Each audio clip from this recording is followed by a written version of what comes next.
Soc Fernando Hernández, dono classes en la Facultat de Belles Arts de Cultura Visual, Visualitats Contemporànies i Investigació basada en les arts i coordino el programa de postgrau en Arts i Educació.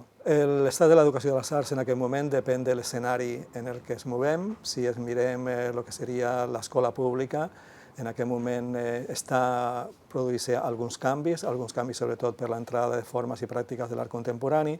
El que passa és que les entrades que es fan des de l'art contemporani són essencialment o imitatives o com a espais per abordar pràctiques que considero que restringeixen les possibilitats que té l'art contemporani. En el que és els instituts especialment, aquí s'està produint els efectes de les polítiques neoliberals i les idees de quantificació, i com l'educació de les arts no és una qüestió avaluable, doncs cada vegada són considerades, com va dir el ministre Wert, com a assignatures no importants. Un altre àmbit que és molt interessant és les escoles d'art. Penso que en les escoles d'art estan passant coses realment interessants, que la projecció social de les arts s'està donant, que les reflexions també sobre el sentit de l'art s'està donant i sobre el sentit de la professió també. El que passa és que necessiten cabudes i espais de diàleg dins de la societat i del repensar de la cultura en relació amb les arts.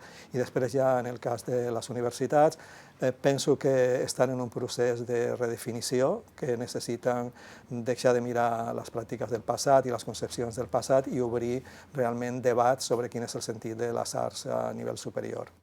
Hi ha algunes experiències i algunes formes d'entendre la relació entre educació i art que són camps per repensar.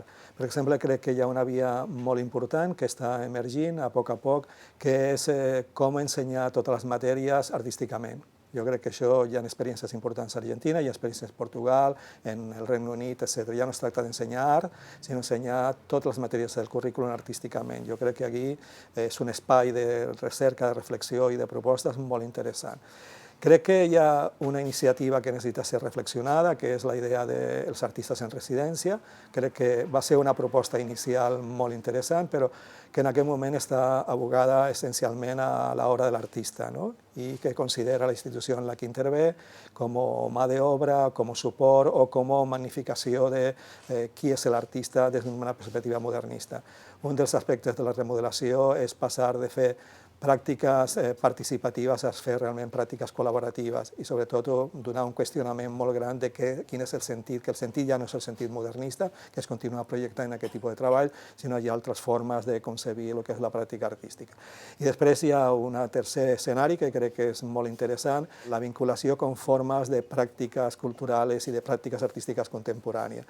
En aquest sentit ja l'obsessió no és la producció d'una obra com a objecte sacralitzat, sinó la preocupació és com generar espais de conversa, espais de debat democràtic i que precisament sigui la memòria i la documentació d'aquests espais el que constituiria, entre cometes, l'obra, però no tant la idea de la presència de quelcom que anirà col·locat en una exposició de la manera tradicional, una altra vegada modernista, en la sacralització de l'objecte.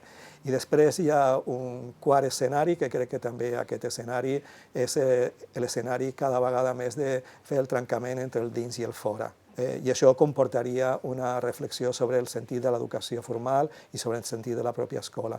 I l'últim escenari és l'educació de les arts com a espais de crear esdeveniments. I aquests esdeveniments són essencialment pràctiques democràtiques i pràctiques crítiques. Jo crec que aquí és on hi ha un immens potencial, però que ha d'anar acompanyat també de les lluites socials i del canvi social en què estem immersos en aquest moment.